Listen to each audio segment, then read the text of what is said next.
ونتوكل عليه ونعوذ بالله من شرور أنفسنا ومن سيئات أعمالنا من يهده الله فلا مضل له ومن يضلله فلا هادي له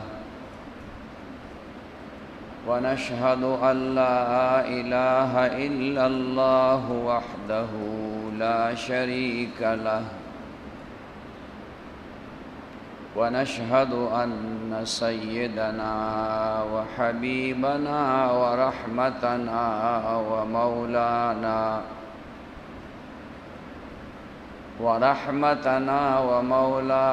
محمدا عبده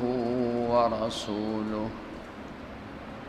أرسله الله إلى كافة للناس بشيرا ونذيرا وداعيا إليه بإذنه وسراجا منيرا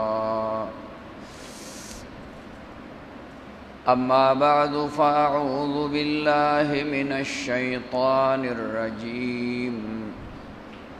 بسم الله الرحمن الرحيم يا أيها الذين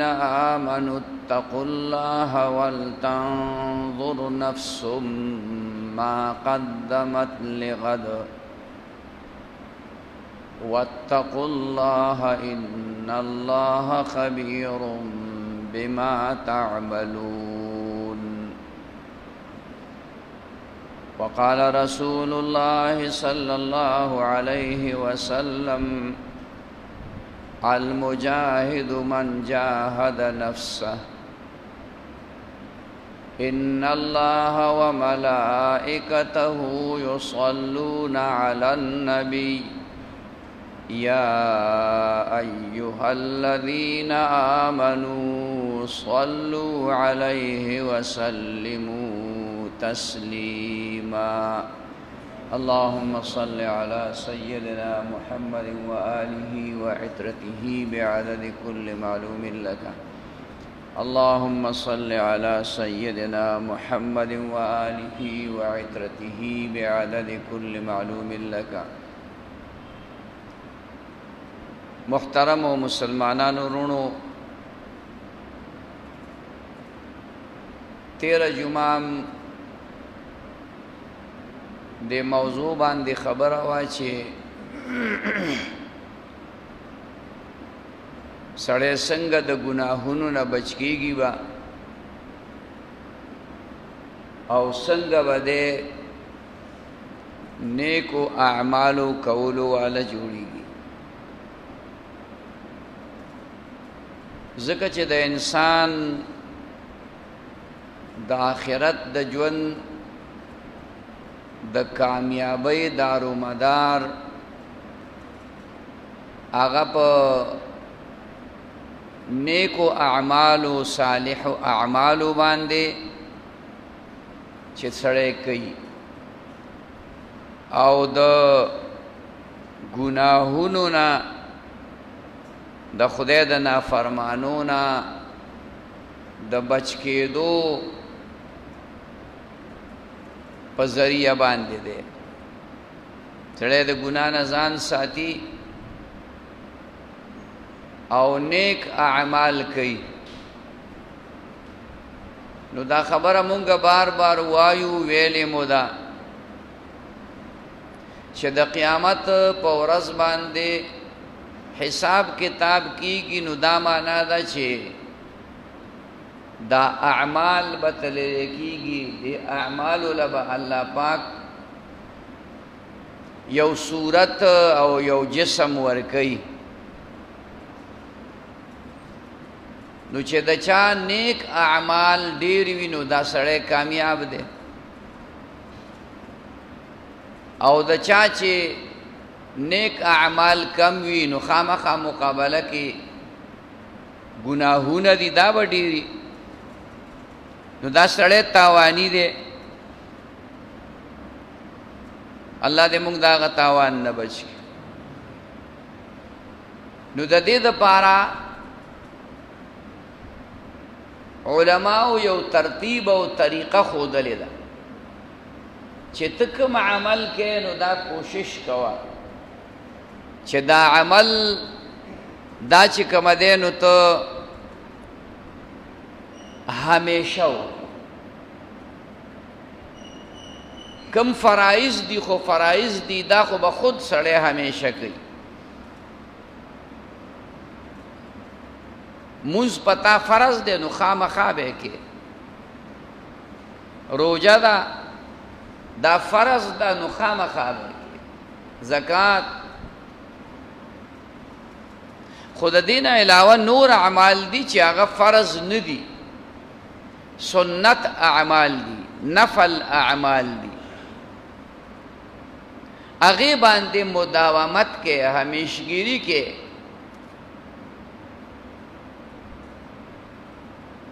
نو ته به نیک عمل والا جوړ شي. دغه نیکي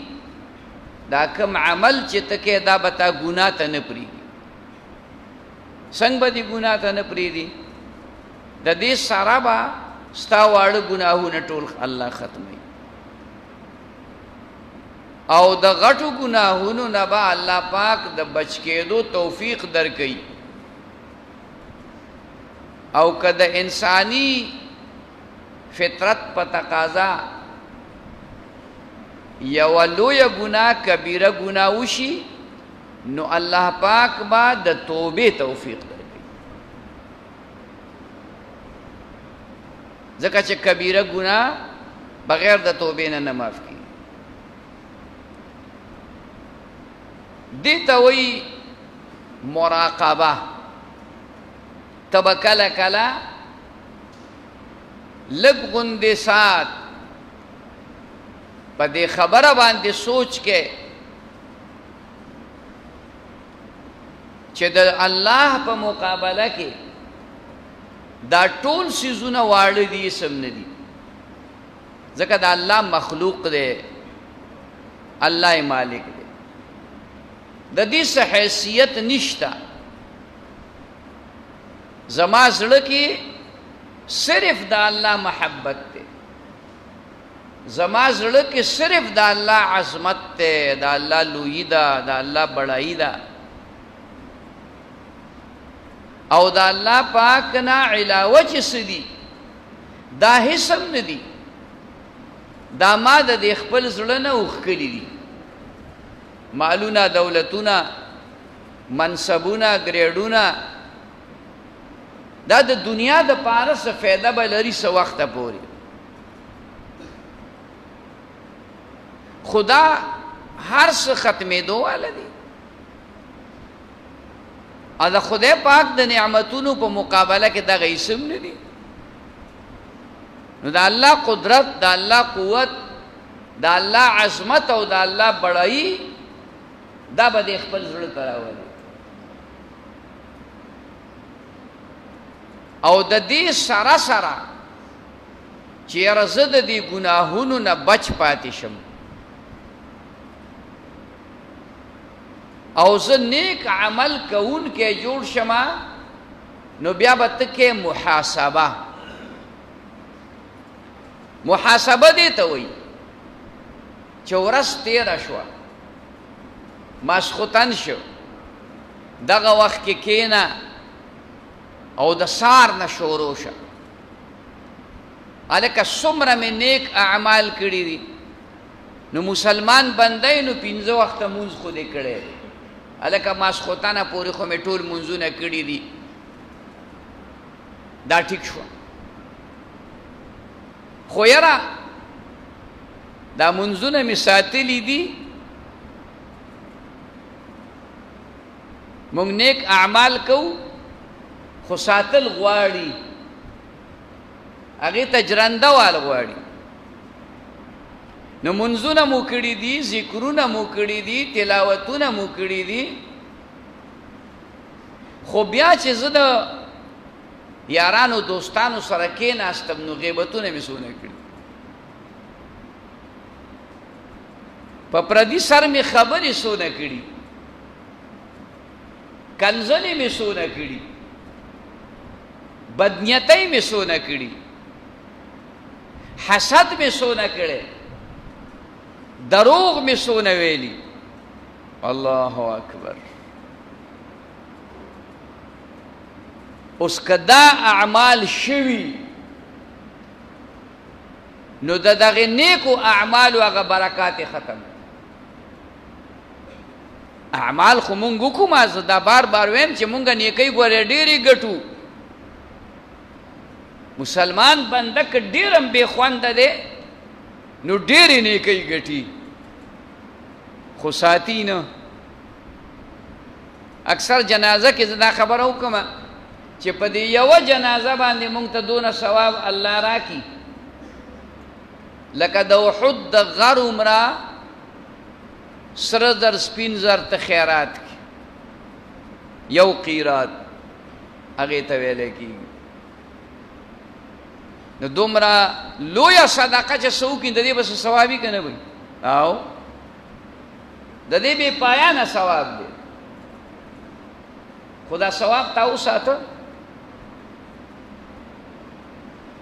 څنګه چې ما او تا د جنازې نه را روان شو نو فوراً په لاره باندې د چا غیبت شروع، د چا بد ویل شروع، او مونږ چې لټو لټو لټو په مسلمان بنده کې نو د غلطۍ ځای لټو هغې کې به یو کم سل ښه صفتونه وي، مونږ نه لټو. هغه یو صفت راته ښکاري خراب چې دا پکې دا کمزوري پکې ده، دا کمزوري پکې ده، نو بیا هغې له مونږ هوا ورکو ورکو ورکو ورکو.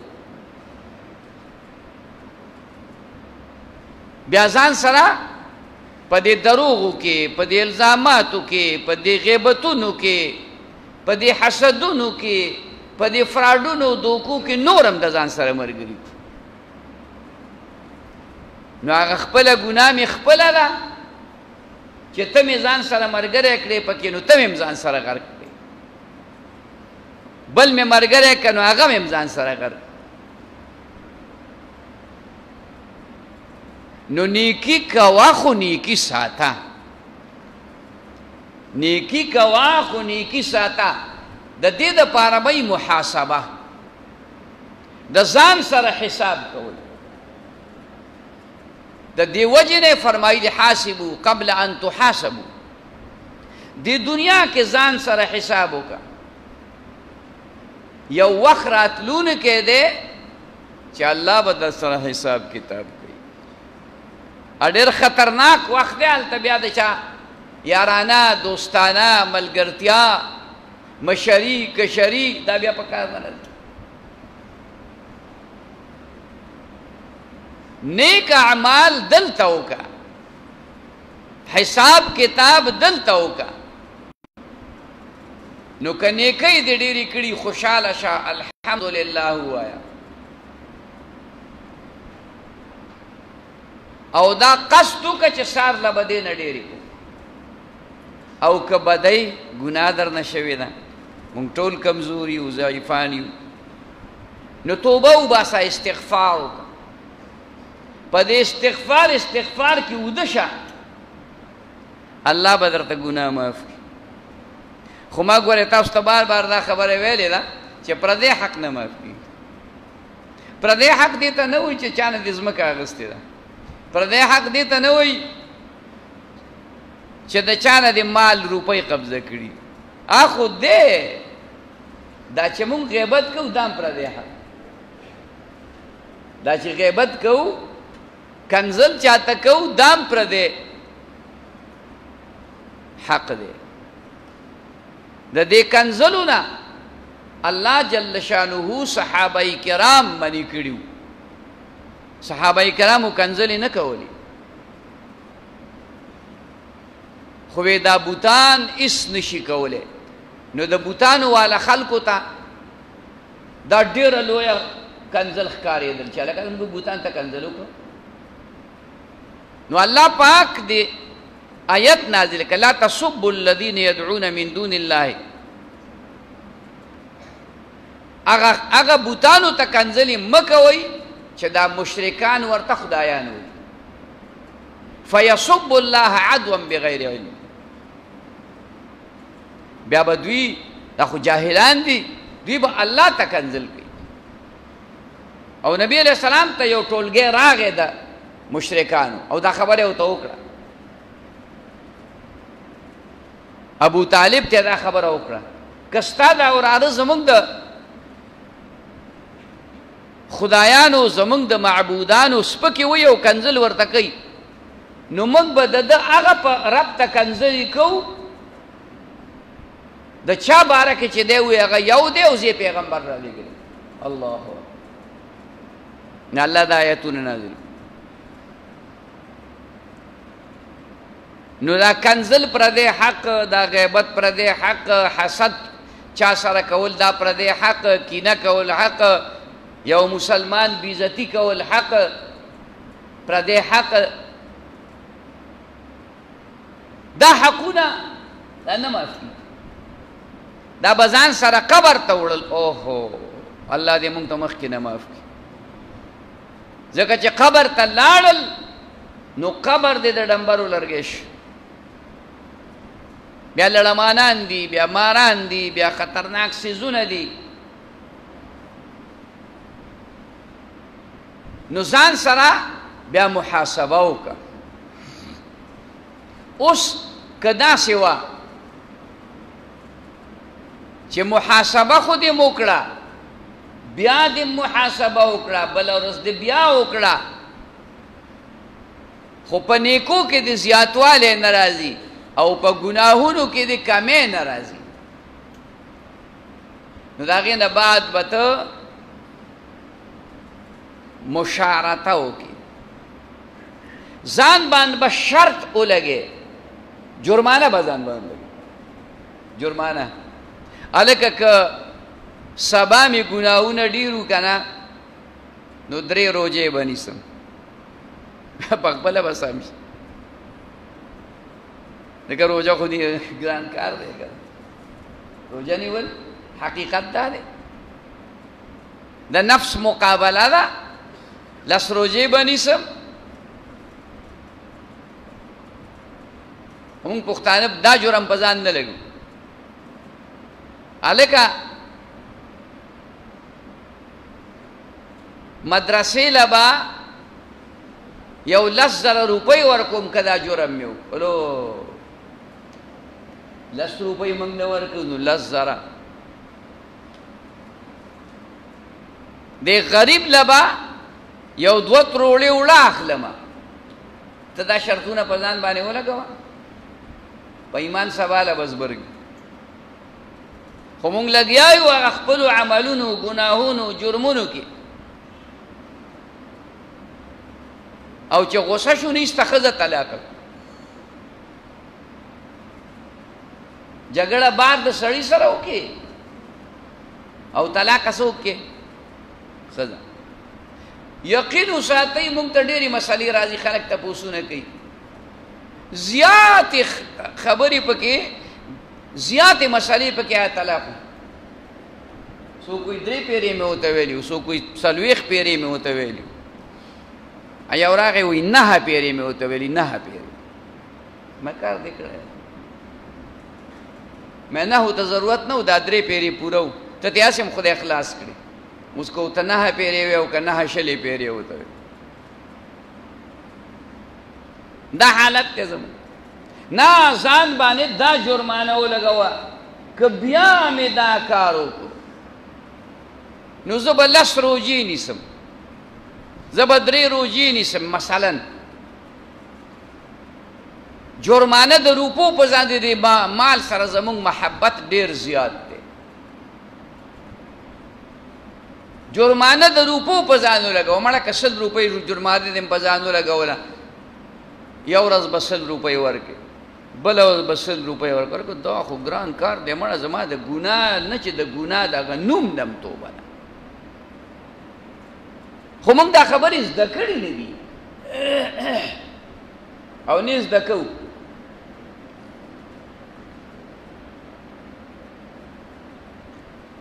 دا پزان باندې ان شاء الله د دې په برکت باندې هغه به ته د دغه ګناهونو نه بچ که بیا پورا فایده ونه شوه نو بیا مجاهده دې ته ویلې کېږي چې زور باندې په ځان په زور باندې یو عمل چا لکه دا د ماښام مونځ مې وکړه نور کله خو مې 2 رکعاته نفل کول خو نن چې کوم دی نو 8 رکعاته کوم او ودرېږه زړه باندې نه لګي توجه باندې ګډوډي خو کوه دا د ماسخوتن مونځ دی لکه بانګ وشو بس هر څه په ځای پرېږده موبایل کې ده او رامنډې که جومات او ودرېږه د جامع پوری کوه نفلونه استغفار درود شریف لا اله الا الله دا کوه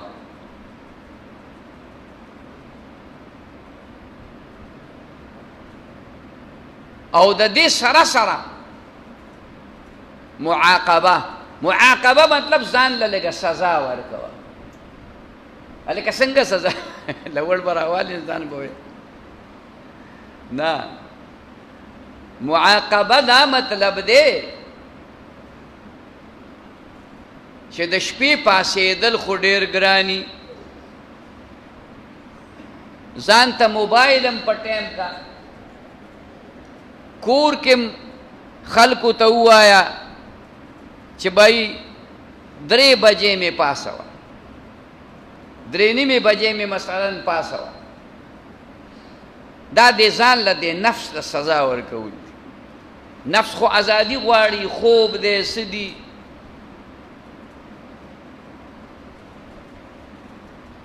نو چې دغه معاقبه د ځان له ورکړه دغه سزا د نفس له ورکړه نو ان شاء الله چې د هغې په برکت باندې به د خدای پاک د ګناهونو نه بچ کړي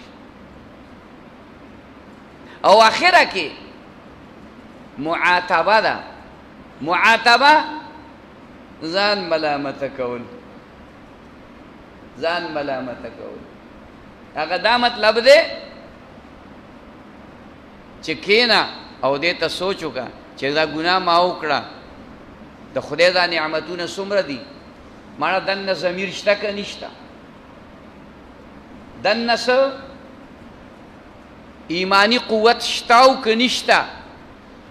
دی خوا د الله د نعمتونو ته وګوره د خدای سترګې را کړي دي خدای لاس را کړي دي خدای خپې را کړي دي الله ډوډۍ را کوي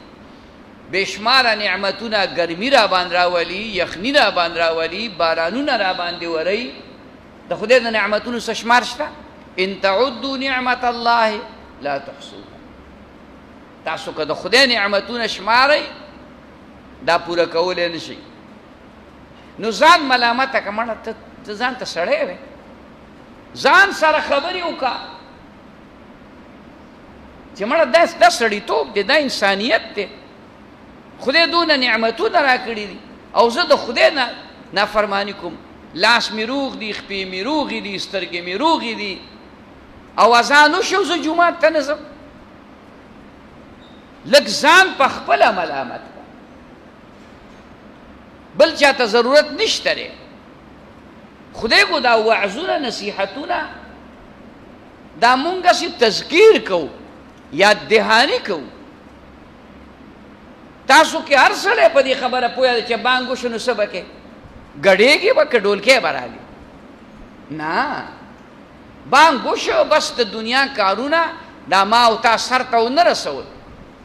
هر چا نه به دا نیمګړي پاتې کېږي اوس خو زه پلار سره غم دی که دا کار ونه کړمه منډه ترړه ونه وامه دا بچي مې دولت مړ کېږي خو که تا بېګاله مړ کړي نو بیا به څه کوې دا بچي به دې څه کوي قسم دی هغه بچي به دې خدای ستا نه ښه ساتي خلکو لوی لوی ارمانونه په زړونو یوړه که یو یې نه وړه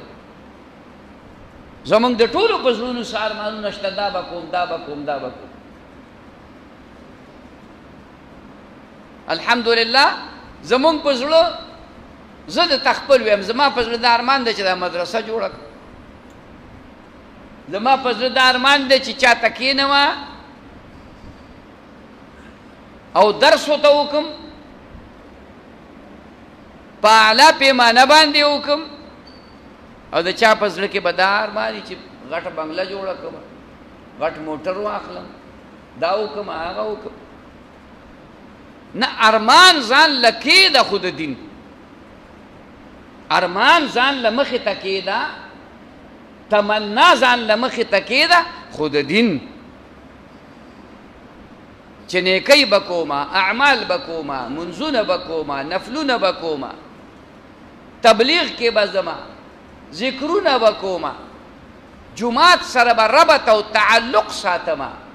مدرسې سره به ربط او تعلق ساتمه خانقاه سره به ربط او تعلق ساتمه هر وخت به دې سوچ په نیکۍ نیکۍ نیکۍ نیکۍ نو که مرګ راغی نو ته به د نیکۍ په سوچ کې د الله مخې ته لاړ شي او دغه خبرې خپلې ارمان وګرځوئ چې الله پاک دا خدمت د دین په مختلفو طریقو کې الله پاک زمونږ نه والي د دې وجې نه فرمایلی دي چې ای د ایمان خاوندانو الله نه ویریږئ او سبا ورځ در باندې را روانه ده د قیامت هغې له تیاری وکړئ او دا یو فرمایل چې مجاهد هغه دی چې دی د خپل نفس سره مقابله وکړي دا خپل نفس په کنټرول کې راولي د دې نفس ملګرتیا ونه کړي د ده مخالفت وکړي او بیا یو فرمایل الکیس من دان نفسه وعمل لما بعد هوښیار انسان هغه دی چې دی د خپل ځان سره حساب کتاب وکړي او د خپل ځان دینداره کړي او د دې سره د سبا ورځ راتللو یعنې د قیامت زنکدن نه به شروع شي د دې دپاره چې کوم دی دی عمل وکړي نو محترمو دا دنیا دا زندگی الله دقې دپاره مونږ له راکړي چې مونږ پې د آخرت تیاری وکړو د مرګ نیټه چاته نه ده معلومه اچانک راځي دې ګاونډ کې زمونږ بله دی ښه تکړه ځوان ښه صحتمند روغ نیته به وه نیټوخی او بس اچانک وفات شو د دنیا نه لاړ سارمانونه به په زړه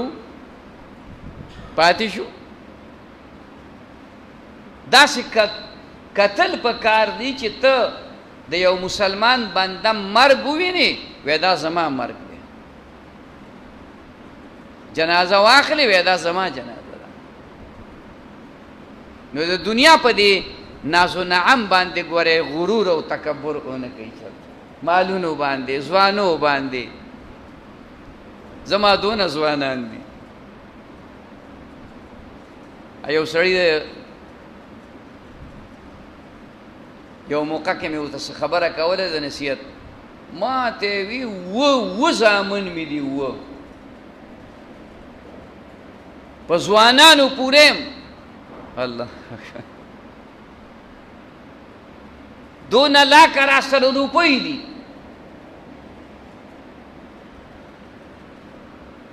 ما ورته وی لږ سوچ وکړه دا ځوانان الله ټول بېګاله اغوستی شي ته به بې ځوانه بیا پاتې بیا به څه کوې ځوانانو باندې دا مه کوه او دا روپۍ دا به د لږ ورې خدای لړمانان کړي ته به ورځې چې په دې صندوق کې مې روپۍ او المارۍ کې مې روپۍ ایښودلې و هغې کې به لړمانان پراته دا مه وایه دا ستا دا خبرې د تکبر دي د لویۍ دي دا هر څه فاني دي او د خدای د قدرت او د قوت او د طاقت مقابله کې د دې هېڅ حیثیت نشته روپۍ به صحیح نن یو سړي سره لکونه روپۍ سړی سره لکونه روپۍ. یو غریب سړی باندې د چا قرض و، هغه په پټي کې په مزدوري کوله. یو بل سړی ښه سړی په لار تېرېده، ورغې وی لکه در مان قرض دی ویاو وی زه به دا قرض دله ورکمه، تا به د دې مشقت او تکلیف نه خلاص کړم. هغه غریب سړی ورته وی دا وخت به هم تېر شي. څو ورځې پس هغه قرض خلاص کو، کاروبار شروع کو، خدای مالدار کا دولتمند شو، لوی مال دولت و تر هغې اتفاقي هغه ښه سړی بیا په هغه لار راغی چې ته څه موده پس معلومات یې وکړه دا بنګلې ده. ښه خیر په خیر هلکه وي تا من خو الله ډېر لوی فضل کړی دی. ورته وایي دا وخت به هم تېر شي، دا وخت به هم تېر شي. بیا سموده پس راغی چې دا سړی خو مالدار سړی دی، ورځم ملاقات به هم وکړم او ښه سړی دی، د مالدارۍ سره نیک هم دی، نه پکې غریبۍ فرق راوستی په مسلمانۍ کې، نه پکې مالدارۍ راوستی. چې راله وی چا خو مړ شوی دی، یاره وی قبر دی مې وله بوځئ. نو چې قبر لاړو نو په قبر په خزیم لیکلي چې دا وخت به هم تېر شي. مال څه ته وایي، دولت څه ته وایي، دا وخت به